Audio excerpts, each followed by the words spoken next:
ኦኬ ዛሬ እንግዲህ የመጨረሻውን ክፍል እንመለከታለን። መጽሐፍ ቅዱሳዊ ጸሎት ርዕስ ለምትይዙ ቅዱሳን ጸሎቶቻችን እንዲከለከሉ የሚያደርጉ ነገሮች ምን ምን ናቸው? ማለት እንደዚህ አይነት ነገር አለ እንዴ? ጸሎታችን እንዲከለከሉ የሚያደርጉ ነገሮች ምን ምን ናቸው? ባባ ጸጋ ጨምርድ። እንግዲህ ወደ አባታችን ወደ እግዚአብሔር ስንጸልይ ጸሎታችን እንዲከለከል ወይም ምላሽ እንዳያገኝ የሚያደርጉ እንቅፋቶች በመጽሐፍ ቅዱስ ውስጥ ተገልጠዋል። ዋና ዋና የሆኑ ነጥቦችን በተለይ አዲስ ኪዳናዊ የሆኑ ነጥቦችን ደግሞ በዋናነት እንመለከታለን ማለት ነው። እንመለከታለን። የሚገርመው ነገር በዚህ ጉዳይ የቤተ ክርስቲያን አባቶች ከ1500 ዓመት በፊት የነበሩ ታላላቅ የቤተ ክርስቲያን ጥንት የቤተ ክርስቲያን አባቶች አንዳንድ ነገር ብለዋል። ለምሳሌ እነ ቅዱስ ዮሐንስ አፈወርቅ፣ እነ ባስሊዮስ የሚባሉ እንዲሁም ደግሞ እነ ይስሐቅ ቅዱስ ይስሐቅ ሶሪያዊው የሚባሉት እነዚህ ሁሉ ያስተማሩት ትምህርት አለ ማለት በዚህ ጉዳይ ጸሎት ሊከለከል የሚችልባቸውን ሐሳቦች እያወጡ ሲያስተምሩ ለምሳሌ የልብ መከፋፈል ሲኖር በወንድሞችን መካከል ሊሆን ይችላል። በሚጸልየው ሰው በአምላኩ ፊት ተንበርክኮ በሚጸልየው ሰው የልብ መከፋፈል ማለት በአምላኩ ፊት ተንበርክኮ እያለ እየተናገረ እያለ ሰውየው በአፉ እየጸለየ ልቡ ግን ስለ ምድራዊ ነገር፣ ስለ ተራ ነገር፣ ስለ ዓለማዊ ነገር የሚያስብ ከሆነ ጸሎቱ የተከፋፈለ ሐሳብን ያለበት ይላሉ። ቀጥሎ መታበይ የሚባል በተለይ ቅዱስ ይስሐቅ የሚባለው ሶሪያዊው ማለት ነው ምንድነው ያለው? ፕራይድ የሚባል ነገር ራሱን እንደ ጻድቅ ቆጥሮ ሌላውን የሚንቅ ሰው ጸሎቱ ወደ ሰማይ አይወጣም። ትህትና የጸሎት ክንፍ እንደሆነች ያስተምሩ ነበር፣ አስጠንቅቀው ማለት ነው። አስጠንቅቀው ቀጥሎ አሁንም የቤተ ክርስቲያን አባቶች መካከል ቂም በጣም በልብ ቂም ይዘህ ብትጸልይ ጸሎት በምድር ላይ እንደሚንከባለል ድንጋይ ነው ይላል። አያችሁ ቅዱሳን፣ በልቡ ቂም ይዞ በወንድሙ ላይ በእህቱ ላይ ቂም ይዞ ይቅርታን ሳያደርግ በደንብ እንመጣበታለን። በልብ ቂም ይዘህ ብትጸልይ ጸሎት በምድር ላይ እንደሚንከባለል ድንጋይ ይሆናል እንጂ ወደ ሰማይ አይወጣም በማለት ቂም ትልቅ እንቅፋት መሆኑን አባቶች አጥብቀው ያሳስባሉ ማለት ነው። አያችሁ ቅዱሳን፣ ጥሩ ነው እንደዚህ ከታሪክም እየጠቀስን መማራችን ጥሩ ነው። ከምንም በላይ ደግሞ ከመጽሐፍ ቅዱስ ሐሳብ ጋር። ስለዚህ ወደ አባታችን ወደ እግዚአብሔር ስንጸልይ ጸሎታችን እንዲከለከል የሚያደርጉ ነገሮች አሉ። በመጽሐፍ ቅዱስ ውስጥ የተጻፉ ነገሮች አሉ። ለምሳሌ አንደኛ በአንድ ልብና በአንድ ሐሳብ አለመስማማት። በአንድ ልብና በአንድ ሐሳብ ሆኖ ሳይስማሙ በልብ መከፋፈል፣ ዝም ብሎ ተሰብስቦ የሆነ ነገር ማለት ጸሎት እንዲከለከል ያደርጋል ማለት ነው። አያችሁ? ምክንያቱም ጌታችን ኢየሱስ ክርስቶስ በማቴዎስ ወንጌል ምዕራፍ 18 ቁጥር 18 ጀምሮ ምን የሚል ቃል አስተማረ? ከቤተ ክርስቲያን ስልጣን ጋር የተያያዘ ነው።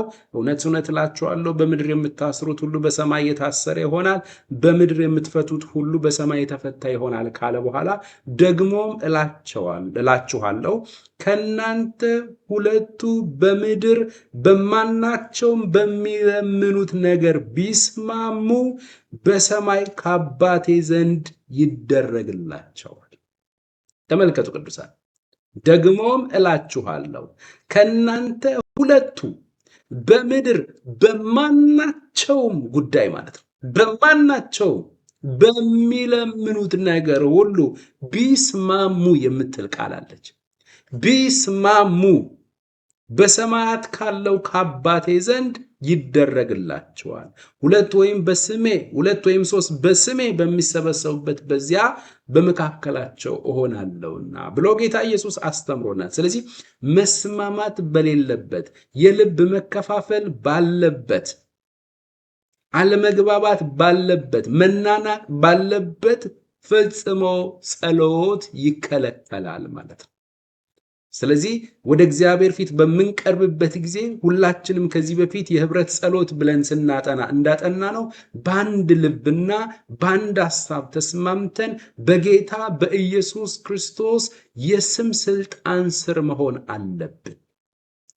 አለብን። አለበለዚያ ስለተሰበሰብን ብቻ አይደለም የሚከናወነው።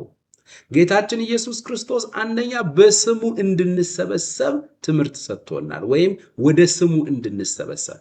በመቀጠል ደግሞ በአንድ ልብና በአንድ ሐሳብ እንድንስማማ። አንድ ልብና አንድ ሐሳብ ደግሞ በመዝሙር አይመጣም ብለናል። አንድ ልብና አንድ ሐሳብ በቃ አንድ ልብን ስጠን፣ አንድ ሐሳብ ይኑረን ብለን ብንጸልይ ወይም ደግሞ ብንዘምር አይመጣም።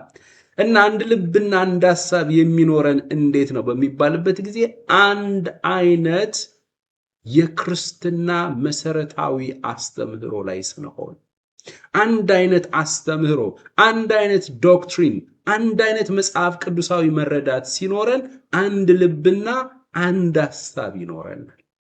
አንድ ልብና አንድ ሐሳብ የአንድ ትምህርት ውጤት ስለሆነ አያችሁ፣ የምንመገበው የምንማማረው ትምህርት አንድ አይነት አስተሳሰብ እንዲኖረን ያደርጋል። አንድ አይነት መስማማት እንዲኖረን ያደርጋል። አንድ አይነት ሩጫ እንዲኖረን ያደርጋል። ስለዚህ ጌታ ኢየሱስ ክርስቶስ ከእናንተ ሁለቱ በምድር በማናቸውም ጉዳይ በሚለምኑት ነገር ሁሉ ቢስማሙ በሰማያት ካለው ከአባቴ ዘንድ ይደረግላቸዋል ብሏል። ስለዚህ ጌታ ኢየሱስ ክርስቶስ እንዲህ ብሎ እያለ በአንድ ልብና በአንድ ሐሳብ ሳይስማሙ ተከፋፍሎ በመካከል በተጣላና ቅራኔ ባለበት ይቅርታ በሌለበት ልብ ውስጥ ነው በተከፋፈለ ሐሳብ ውስጥ ሆኖ ወደ እግዚአብሔር ቢጸልዩ ከላይ ከአባቴ ዘንድ ምን አይልም አይደረግላቸውም ብሏል ጌታ ኢየሱስ። እንደዛ ነው ስትገለብጡት እንግዲህ ትምህርቱ ብትስማሙ የሚል ቃል አለ። አለመስማማት፣ በአንድ ልብና በአንድ ሐሳብ አለመሆን፣ አለመስማማት፣ እነዚህ ጸሎቶቻችን እንዲከለከሉ የሚያደርጉ ናቸው። በመቀጠል የእምነት ማነስ ወይም አለማመን የሚለው የእምነት ማነስ ትሉታላችሁ። ይሄ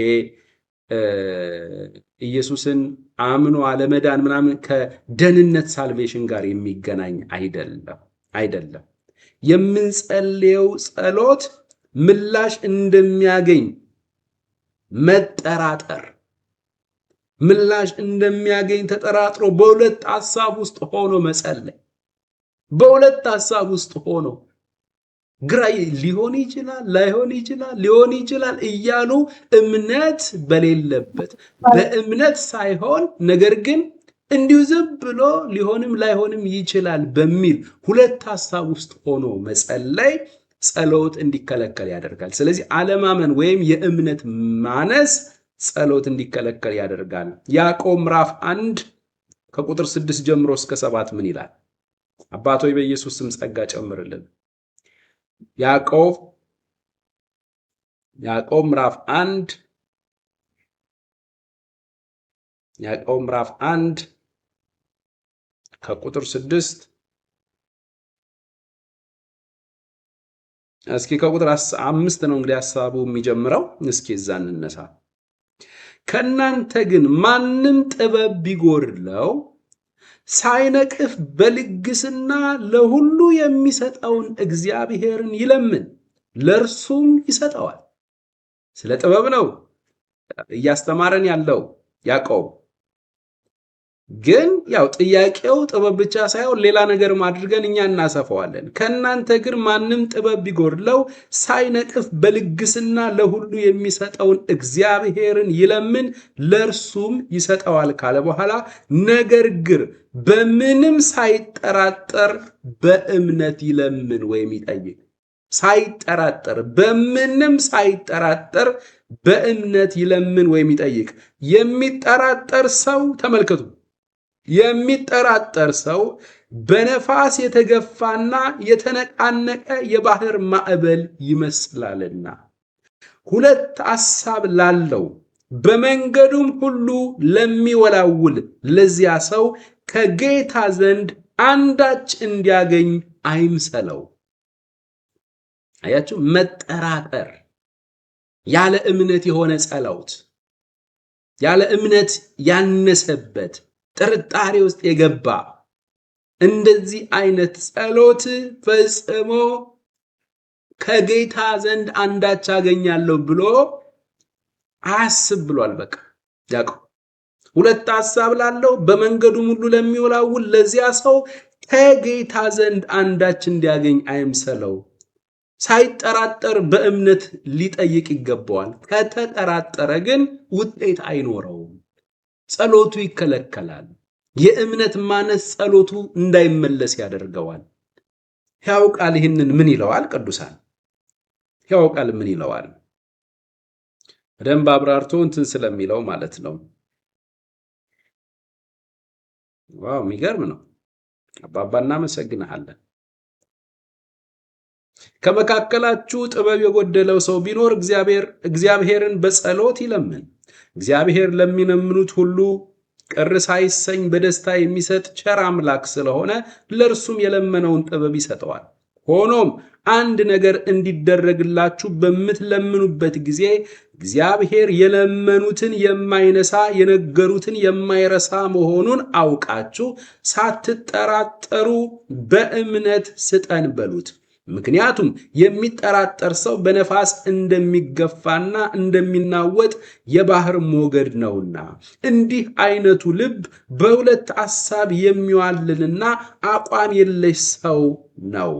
ከእግዚአብሔር አንዳችም ነገር አገኛለሁ ብሎ ተስፋ አያድርግ። ዋው! አያችሁ ሕያው ቃል እንዴት እንደገለጠው ቅዱሳን። አንዴ እንድገመው በጌታ ከመካከላችሁ ጥበብ የጎደለው ሰው ቢኖር አሁን እያየን ያለነው ጸሎታችን እንዲከለከል እንዳይመለስ የሚያደርጉ ነገሮች አሉ፣ እንቅፋቶች አሉ። እነዛ ነገሮች ምን ናቸው? መጀመሪያ ላይ አለመስማማት፣ በአንድ ሐሳብ በአንድ ልብ ሆኖ አለመስማማት። ሁለተኛ ላይ ደግሞ የእምነት ማነስ፣ መጠራጠር። እሱን ነው አሁን ያዕቆብ ምዕራፍ 1 ከቁጥር 5 ጀምሮ እስከ 8 ድረስ ምን ይላል? ከመካከላችሁ ጥበብ የጎደለው ሰው ቢኖር እግዚአብሔርን በጸሎት ይለምን። እግዚአብሔር ለሚለምኑት ሁሉ ቅር ሳይሰኝ በደስታ የሚሰጥ ቸር አምላክ ስለሆነ ለእርሱም የለመነውን ጥበብ ይሰጠዋል። ሆኖም አንድ ነገር እንዲደረግላችሁ በምትለምኑበት ጊዜ እግዚአብሔር የለመኑትን የማይነሳ የነገሩትን የማይረሳ መሆኑን አውቃችሁ ሳትጠራጠሩ በእምነት ስጠን በሉት። ምክንያቱም የሚጠራጠር ሰው በነፋስ እንደሚገፋና እንደሚናወጥ የባህር ሞገድ ነውና። እንዲህ አይነቱ ልብ በሁለት ሐሳብ የሚዋልልና አቋም የለሽ ሰው ከእግዚአብሔር አንዳችም ነገር አገኛለሁ ብሎ ተስፋ አያድርግ ይላል። ተስፋ አያድርግ። አያችሁ ቅዱሳን። ስለዚህ መጠራጠር፣ አለማመን ካለ፣ የእምነት ማነስ ካለ ጸሎታችን ዋጋ አይኖረውም።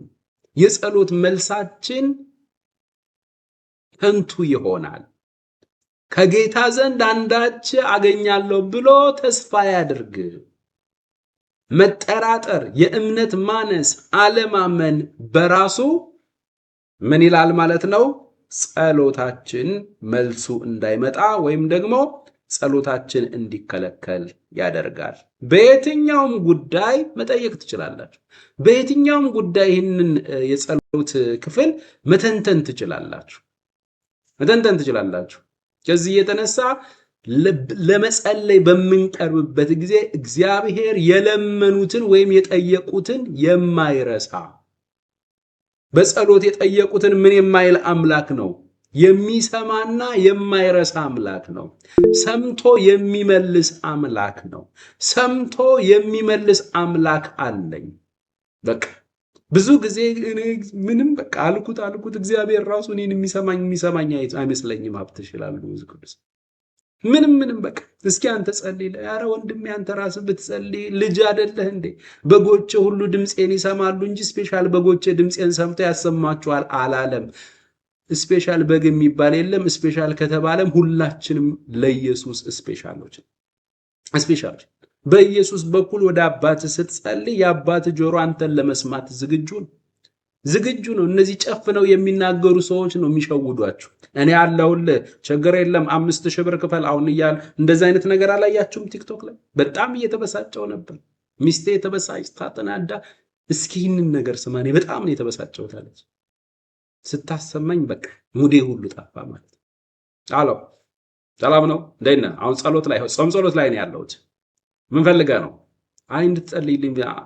ኦኬ ምንድነው አሁን እንትን ከሆነ መተህ ምናምን ነገር እንደዚህ ምንድነው የሚባለው? እነሱ የሚያዘጋጁት ምንድነው የሚባለው? አመሰግናለሁ ጌታዬ። ቋንቋው እንትኑ ራሱ ስለጠፋ 25000 ብር ትከፍላለህ። እንደዚህ ዝም ብሎ በስልክ የምጸልይልህ ከሆነ ደግሞ 5000 ብር ትከፍላለህ። ገስት ሃውስ ቴንክ ዩ አማንዬ ቴንክ ዩ። ገስት ሃውስ አችን ጋር መተህ በአካል የሚጸልይልህ ከሆነ 25000 ብር ትከፍላለህ። በዚህ በኩል ደግሞ ቀጥታ በስልክ ከሆነ ደግሞ 5000 ብር ትከፍላለህ። አይ እኔ እኮ እንደዛ አላሰብኩም ማለት አጎቴ ታመው እኮ ነው ብሎ ነገር የለም። ጨዋታ ላይ አስቁም። መንፈሴን አትረብሽ። እኔ መንፈሴን ማዳምጥ ነብይ ነኝ። እነ እዩ ጩፋ ጋር ብትደውል ለ10 ዓመት አያነሱልህም።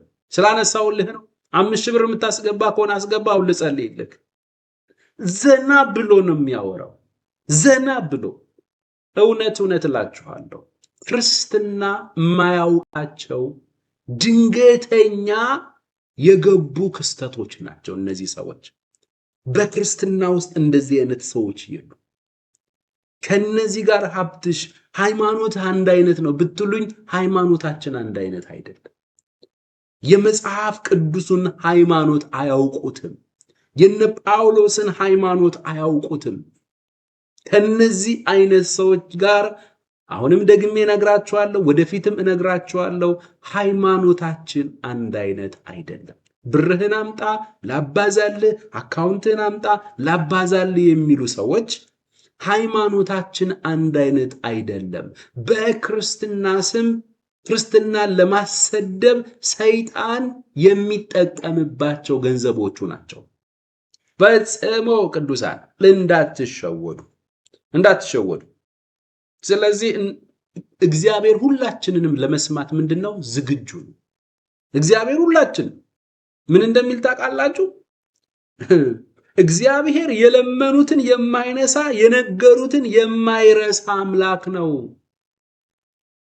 የማይረሳ አምላክ ነው። ለመስማት ዝግጁ ነው። መልስ ለመስጠት ዝግጁ ነው። ስለዚህ በእምነት ቀረብ ስትለው በእግዚአብሔር ፊት ቀርቦ ሲጸልይ የማይሰማ ነው የሚመስለው። አንተን ይሰማሃል። ጆሮዎቹ አንተን ለመስማት ዝግጁ ናቸው። እባክህ በኢየሱስ በኩል ወደ አባት ጸልይ። ወደ አባት አማርኛ መከሸን አይደለም ጸሎት። በምትችለው ቋንቋ አባትህን አናግረው። እኔ ግን አይመስለኝም፣ በቃ እግዚአብሔር የሚሰማኝ አይመስለኝም። ይሄን ልጅ ግን ዞር ብላችሁ እንደገና እስኪ እግዚአብሔርን ስደበው አንዴ። በቃ ተወውና ስደበው ልታስበላኝ። ተመልከቱ፣ ስድብ ይሰማል እግዚአብሔር። ኦኬ፣ ስድብ ይሰማል። ፊት ለፊት ቀርበ ግን ጸልይ ስትሉ አይሰማኝ። እንደዚህ አይነት ነገር ነው ያለው እንግዲህ። ስለዚህ እግዚአብሔርን ስደበው ስትለው ይሰማል። ይሰማል ይልሃል። እግዚአብሔርን በጸሎት ጠይቀው ስትለው አይሰማኝም ባትሱ ይላል። እግዚአብሔር እኔን የሚሰማኝ አይመስለኝም ይላል። ይሄ ትክክለኛ ነገር አይደለም። እግዚአብሔር የቅዱሳንን ጸሎት የሚሰማና ደግሞ የሚመልስ መልካም አባት ነው። ነገር ግን በምንጸልይበት ጊዜ ደግሞ ያለ መጠራጠር ጸሎታችንን ሰምቶ የሚመልስልን መልካም አባት እንደሆነ በእርግጠኝነት በእምነት ሳንጠራጠር በፊቱ ቀርበን ልንጠይቅ ይገባል። ነገር ግን መጠራጠር፣ አለማመን ካለ ምንድነው ችግሩ? የሚጠራጠር ሰው በነፋስ እንደሚገፋና እንደሚናወጥ የባህር ሞገድ ነውና እንዲህ አይነቱ ልብ በሁለት ሐሳብ የሚዋልልና አቋም ያለው ሰው ከእግዚአብሔር አንዳችም ነገር አገኛለሁ ብሎ ተስፋ አያድርግ። ስለዚህ አለማመን፣ ጥርጣሬ ጸሎትክ ምን እንዳይል ያደርጋል? እንዳይመለስ ያደርጋል፣ ወይም ጸሎት እንዲከለከል ያደርጋል ማለት ነው። ሶስተኛ እዚያው ያዕቆብ ውስጥ ለራስ ምኞትና ለስጋዊ ደስታ መጸለይ፣ ከእግዚአብሔር ሐሳብ ውጪ ከእግዚአብሔር ፈቃድ ውጪ ለራስ ስጋዊ ምኞት ለራስ ስጋዊ ደስታ ብቻ መጸለይ ጸሎታችሁ እንዲከለከል ያደርጋል። አንዳንድ ጊዜ ባይዘው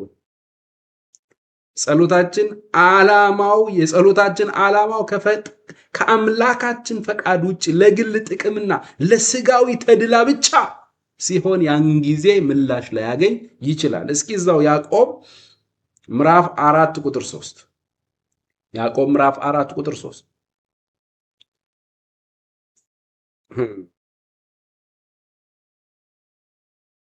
ይሄ ብዙ ነገር አለው። ከቁጥር 1 እንጀምር። በእናንተ ዘንድ ጦርና ጠብ ከወዴት ይመጣሉ? በብልቶቻችሁ ውስጥ ከሚዋጉ ከነዚህ ከምኞቶቻችሁ አይደሉምን? ትመኛላችሁ፣ ለእናንተም አይሆንም። ትገድላላችሁ፣ በብርቱ ትፈልጋላችሁ፣ ልታገኙም አትችሉም።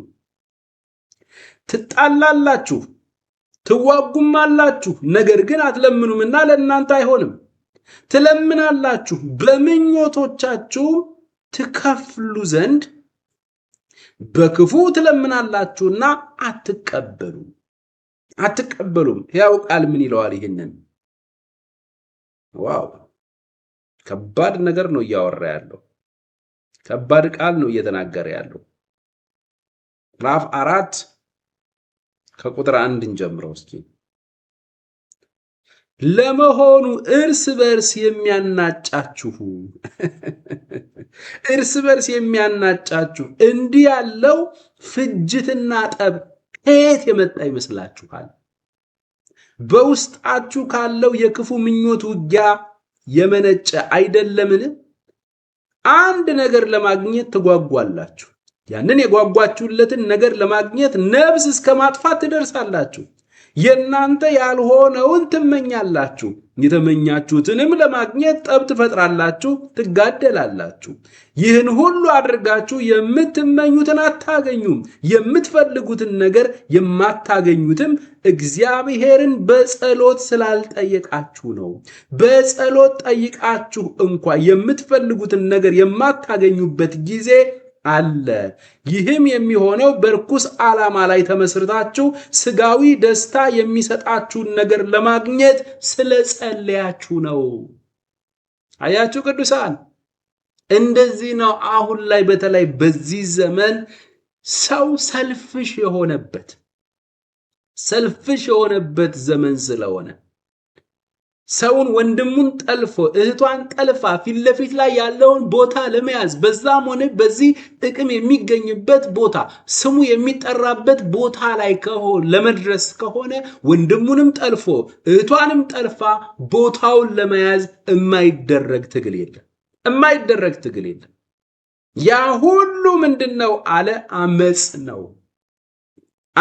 ነው። እርስ በርሳችሁ የሚያናጫችሁ። በየቸርቹ ያለውን ነገር ተመልከቱ። በየቸርቹ ያለውን ፍጅት ተመልከቱ። በትልልቆቹ ሰዎች እንኳን ይብሳል። በትልልቆቹ ፊት ለፊት ላይ ባሉት እንዴት እንደሚጠላለፉ አገልጋዮች እንዴት ሌላውን አገልጋይ በአድማ እንደሚጥሉት እውነት ነው የምነግራችሁ። ሌላውን አገልጋይ የተሳካለትን እግዚአብሔር የረዳውን ወንድም ለመጣል ከጨዋታ ሜዳ ውጭ ለማድረግ የሰው አቴንሽን ወደዛ ሰው ሄዷልና ተመልከቱ። ይህንን ሰው እንዴት ነው የምናስወግደው ብለው በዛ ዙሪያ ራሱ የተዘጋጀ መጽሐፍ አለ። አንድ አፍሪካዊ ፓስተር ያዘጋጀው መጽሐፍ አለ። አንድ ፓስተር እያጫወተኝ ነበር። ካንተ ጋር እያገለገለ ወይም ሌላ ቦታ ላይ እያገለገለ ያለ ሰው እየተሳካለት ሲሄድ ያንን ወንድም እንዴት አድርገ ከአገልግሎት መስጫ ክልል ውጭ እንደምታደርገው ጥበብ አለው። እና ፓስተር ማን የሚባል አፍሪካዊ ታላቅ ትልቅ ፓስተር ነው አለኝ። እሱ የጻፈው መጽሐፍ አለ። እሱን ነው አብዛኞቹ ፓስተሮች ኢትዮጵያ ላይ የሚያነቡት አለ። ተመልከቱ ቅዱሳን፣ ምን ለማድረግ? ወንድምን ለመጣል። ምን ለማድረግ? የወንድምን አገልግሎት ለእንቅፋት ለመሆን እንዳይሳካለት፣ ሰው እንዳይሰማው። በኢየሱስ ክርስቶስ በየቸርቹ ያለ ፍጅት፣ በትልልቆቹ ሰዎች ያለ ፍጅት እኛ ብዙ ነገር ስለማንሰማ ነው። ትልልቆቹ በአገር ደረጃ ፊት ለፊት ላይ የፕሮቴስታንት እምነትን ይወክላሉ የሚባሉ በተለይ አንዳንዶቹ በቃ ባጭሩ ቦታውን መንፈሳዊ ሳይሆን ፖለቲካ አድርገውታል። እያንዳንዱን ነገር በሙሉ በፖለቲካ እንዴት አድርገው ሰው መጣል እንደሚችሉ፣ እንዴት አድርገው ያችን ቦታ መያዝ እንዳለባቸው በቃ ፖለቲከኛ ናቸው። መንፈሳዊ ናቸው ማለት አልችል። ስለዚህ ለግል ጥቅም፣ ለራስ ጥቅም የሚባል ነገር ሲመጣ የሚያጓጓ ገንዘብ ያለበት፣ ክብር ያለበት፣ ጥቅም ያለበት ነገር ሲሆን ወንድሙን እየጠለፈ ነው የሚጥለው። የሚገርመው ነገር እንደዛ እየተጠላሉ እንደዛ ወንድሙን እየጠለፈ ማታ ገብቶ ደግሞ ይጸልያል። ያንን ቦታ ስጠኝ እያለ ይጸልያል። ያንን ጥቅም ለኔ አድርገው እያለ ይጸልያል። ይህንን ክፍል በደንብ እናንብበው፣ ስሙኝ።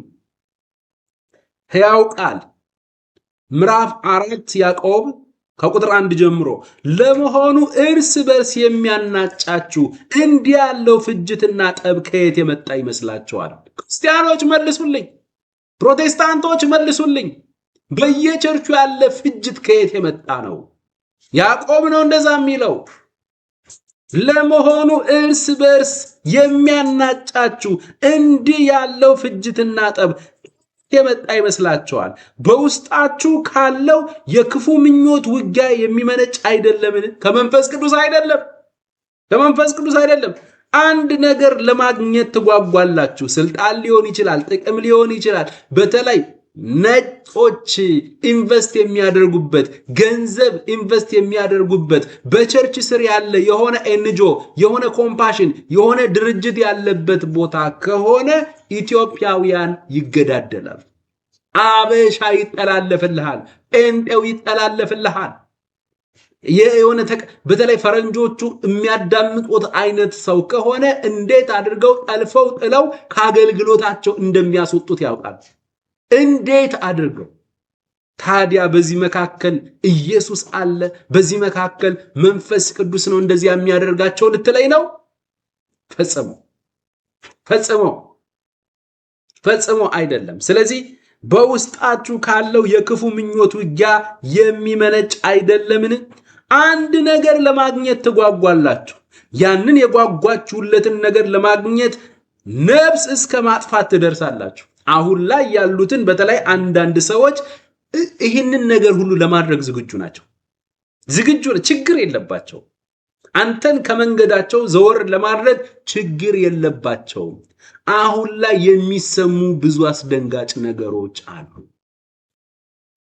በጥቅማቸው ከመጣህባቸው፣ በቢዝነሳቸው ከመጣህባቸው፣ በሚያገኙት ፈንድ ከመጣህባቸው፣ በስምና በክብራቸው ከመጣህባቸው አንተን እንዴት አድርገው መጣል፣ እንዴት አድርገው ማሰናከል፣ እንዴት አድርገው ከአገልግሎት ማውጣት እንዳለባቸው ያውቃሉ።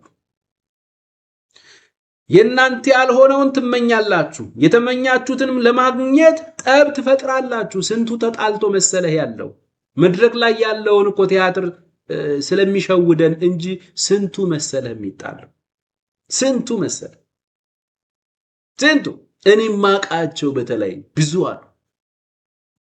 እርስ በርስ ይጣላል። ያኛው መጥቶ ያኛውን እንድጠላው፣ ያኛው መጥቶ ያኛውን እንድጠላው። ግን ምንድናቸው? የቤተ ክርስቲያኒቱ ወንጌላውያን ናቸው ነው የሚባሉት።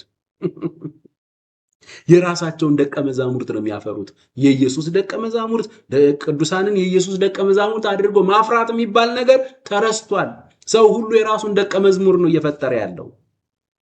ጌታ ሆይ ለዘመኗ ቤተ ክርስቲያን፣ ለዘመኗ አገልጋዮች እባክህ ድረስልን።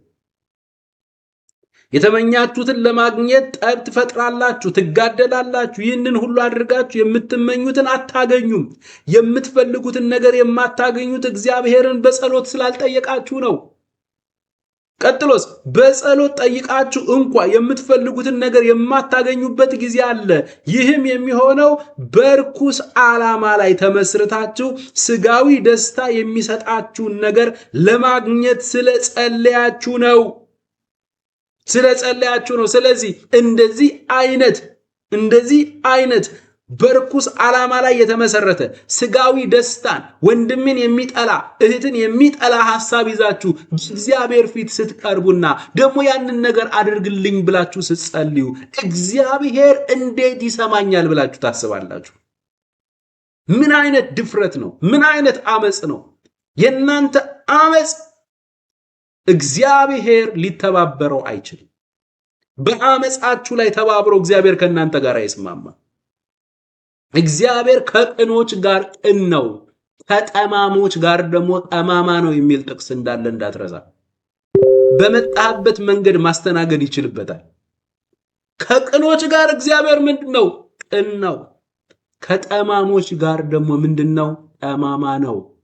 በመጡበት መንገድ ነው የሚመልሳቸው። መቼም ተጣሞ ለመጣ እግዚአብሔር በቃ ችግር አመጽ ነው ያለው በውስጥ። ትውልድ ልትፈጅ ነው። እየተሰዳደብክ ነው። ያልተጣላኸው ያልነከስከው ሰው የለም። ታዲያ ይህንን ምን ብሎ ነው በል ጨምረ እንትን በላቸው ሊያበረታታው ነው የሚሰጠው? ፈጽሞ። ስለዚህ በጸሎት ጠይቃችሁ እንኳ የምትፈልጉትን ነገር የማታገኙበት ጊዜ አለ። ይህም የሚሆነው በርኩስ ዓላማ ላይ ተመስርታችሁ ስጋዊ ደስታ የሚሰጣችሁን ነገር ለማግኘት ስለጸለያችሁ ነው። ስለዚህ ጸሎታችን እንዲከለከሉ ከሚያደርጉ ነገሮች ሶስተኛው አሁን ያዕቆብ ላይ የተዘረዘረው ለራስ ምኞትና ለግል ስጋዊ ደስታ ወንድምን እየጠለፉ መጸለይ በእግዚአብሔር ዘንድ ተቀባይነት የለው። ይህንን ስናወራ የሆኑ ሰዎች እንዳታስብ። ዛሬ የምንማማረው ራሳችን ራስህን አድን ነው። ስለሆኑ ሰዎች እንዳታስበው። እዚህ ቤት ያላችሁ የምትሰሙኝ ወንድሞች እህቶች፣ ትምህርቱን ለራሳችሁ ውሰዱ ፕሊስ። ለሰው አትማሩ፣ ለእንትና አትማሩ፣ ለራሳችሁ ተማሩ። በቃ እግዚአብሔር ቀጥታ አሁን አንተን ነው እየተናገረ ያለው። እግዚአብሔር ቀጥታ አንቺን ነው እየተናገረ ያለው። አንዳንድ ሰው እቺ ጥቅስ ለእንትና ናት ይላል፣ እቺኛይቱ ደግሞ ለእንትና፣ ሀብትሽ ለእንትና አስገባለት፣ እችን ለእንትና ተናገራት። እኔ ለእንትናም ለማንም እማወራው ነገር የለም። በጎን በኩል ደግሞ መጽሐፍ ቅዱስን ጥቅስ ጠቅሼ አሽሙር ደግሞ ልናገር። ጌታዬ በንጹህ ልቤ የማገለግለው ጌታ ያውቃል። አሽሙር ለመናገር እኮ መጽሐፍ ቅዱስ መጥቀስ አያስፈልግም እኮ። ባህላችንም ቋንቋችንም ከበቂ በላይ በአሽሙር የተሞላ እኮ ነው። አንተን በአሽሙር ልናገር መጽሐፍ ቅዱስ ለምን ጠቅሳለሁ? በቂ የሆነ ባህል፣ በቂ የሆነ ቋንቋ አለኝ። ያደግንበት አለ። እሺ አራተኛ ጸሎታችን እንዲከለከሉ የሚያደርጉ ነጥቦች። አራተኛ እንደ እግዚአብሔር ፈቃድ አለመጸለይ። ይሄ በጣም ከቅድሙ ጋር ሊመሳሰል ይፈልጋል፣ ግን ይለያል። ቅድም ሌላ ነው፣ ይሄኛው ግን እንደ እግዚአብሔር ፈቃድ አለመጸለይ። አንደኛ ዮሐንስ ምዕራፍ 5 ከቁጥር 14 ጀምሮ እስከ 15 ምን ይላል? በእርሱ ዘንድ ያለን ድፍረት ይህ ነው፣ እንደ ፈቃዱ አንዳች ብንለምን ወይም ብንጠይቅ ይሰማናል። የምንለምነውን ወይም የጠየቅነውን ሁሉ እንዲሰማልን ብናውቅ ከእርሱ የለመነውን ወይም የጠየቅነውን ልመና እንደተቀበልን እናውቃለን። ዋው!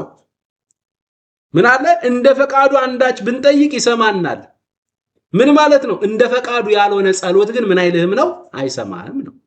ይሄ ቀላል እኮ ቀላል። እንደ ፈቃዱ ያልሆነ አንተ ራስህን የሚያጠፋ ነገር፣ ራስህን የሚጎዳ ነገር ጠይቀህ እግዚአብሔር ዝም አይሰጥህ።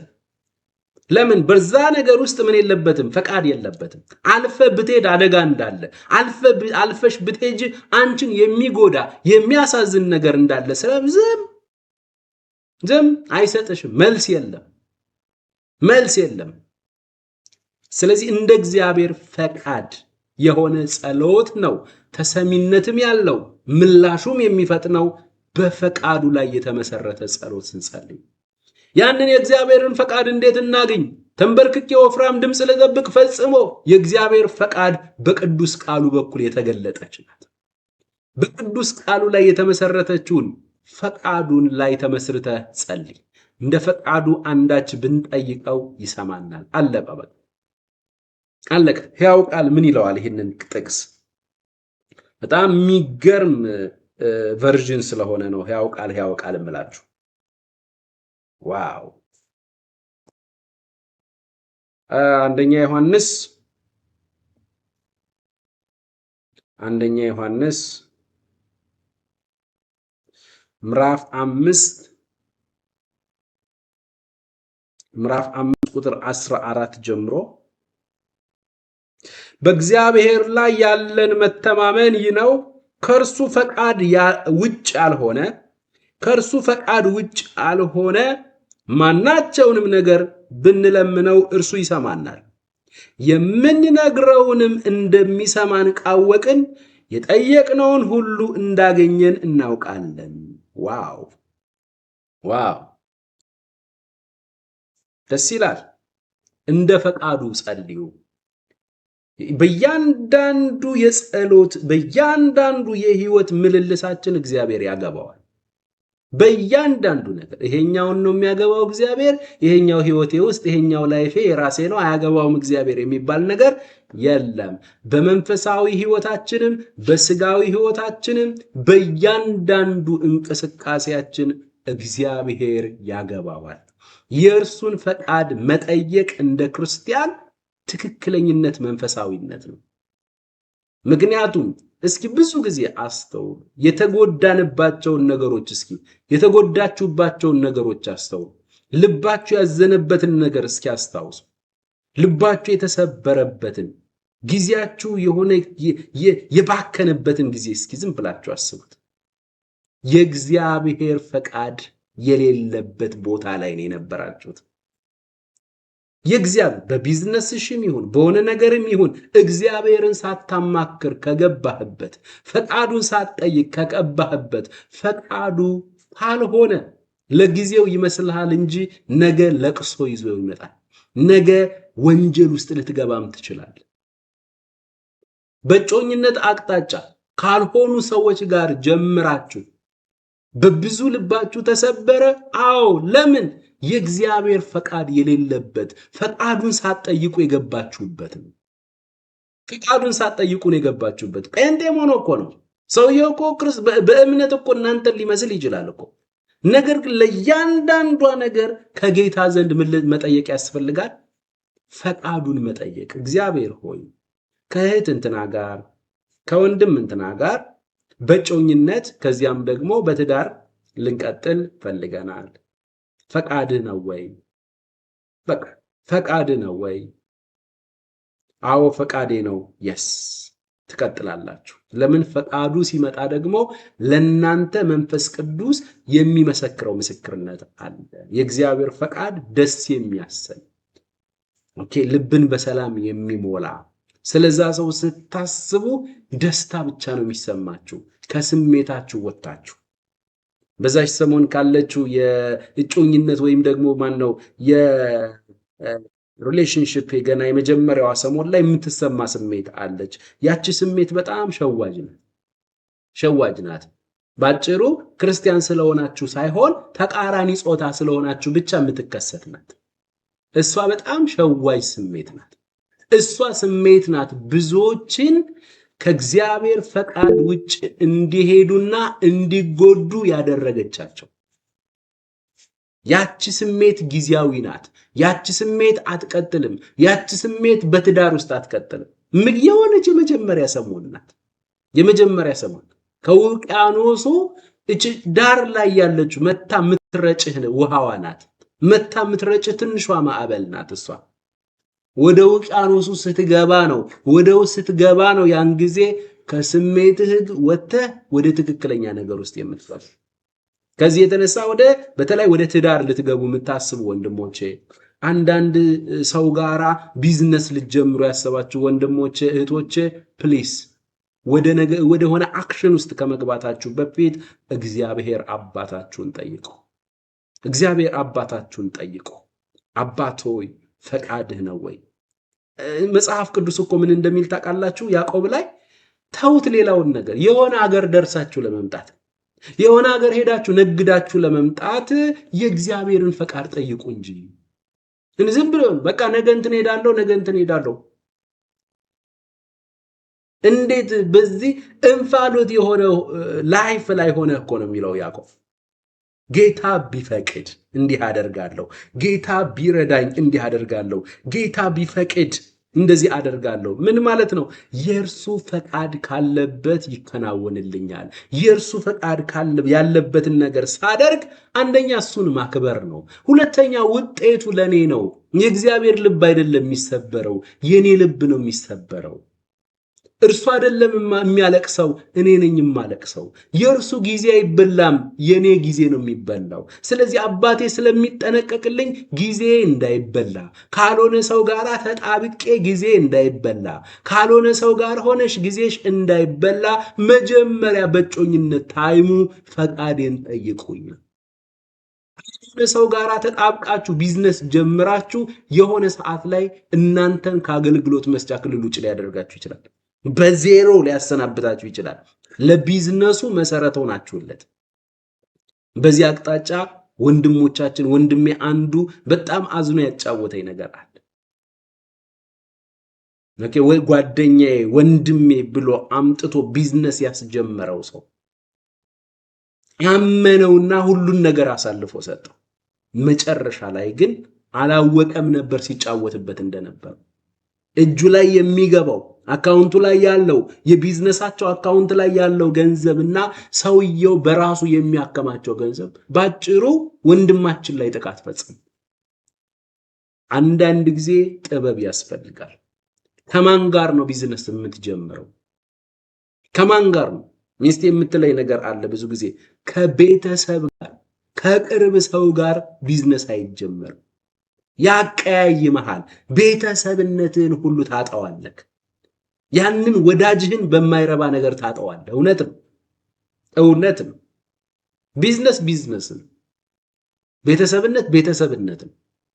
ቢዝነስ ላይ ቤተሰብ ካልክ በቃ ባጭሩ አታድግም። አንተ አታድግም። ቢዝነስ ቦታ ላይ ያንን ሰው ወንድምህን ማየት ያለብህ እንደሌላ ቢዝነስማን ከሆነ ጥሩ። እሱም አንተን የሚያይ እንደ ወንድም ሳይሆን ቢዝነስ ቦታ ላይ እንደ ቢዝነስ ማን ነው መተያየት ያለባችሁ? አለበለዚያ ወንድሜ ነው እህቴ ናት ምናምን በሚል ጓደኛዬ ነው ምንም ችግር የለው ምናምን ነገር አበሻ ባጭሩ ጥሎህ ነው የምታገኘው። ሲጥልህም አይነግርህም። እጅ ላይ ያለው ነገር ሁሉ አልቆ ነገ የእርሱን ደጅ እንድጠና ነው የሚያደርግ። በእንደዚህ አይነት ነገር የተጎዱ ብዙ ኢትዮጵያውያን አሉ። በተለይ ደግሞ ወደ ክርስትናው ዓለም ስንመጣ ደግሞ እኛ እኮ አምላክ አለን፣ እኛ እኮ ፈቃዴን ጠይቁ ብሎ እኮ ሊጠነቀቅልን ትክክለኛው መንገድ የማንጎዳበትን የማንሰበርበትን አቅጣጫ ሊጠቁመን እግዚአብሔር እኮ አለን እኮ። ጠይቁን ብሏል እኮ። ስለዚህ እንደ ፈቃዱ የሆነ ጸሎት ስናደርግ እግዚአብሔር ይሰማናል። እንደ ፈቃዱ ያልሆነ የምንጎዳበት፣ የምናለቅስበት፣ ልባችን የሚሰበርበት ከሆነ እውነት እላችኋለሁ እግዚአብሔር ስለሚወዳችሁ ጸሎታችሁን አይመልስም። ስለሚጠላችሁ አይደለም፣ ስለሚወዳችሁ። ስለዚህ እንደ እግዚአብሔር ፈቃድ አለመጸለይ ጸሎት እንዲከለከል እንዳይመለስም ያደርጋል።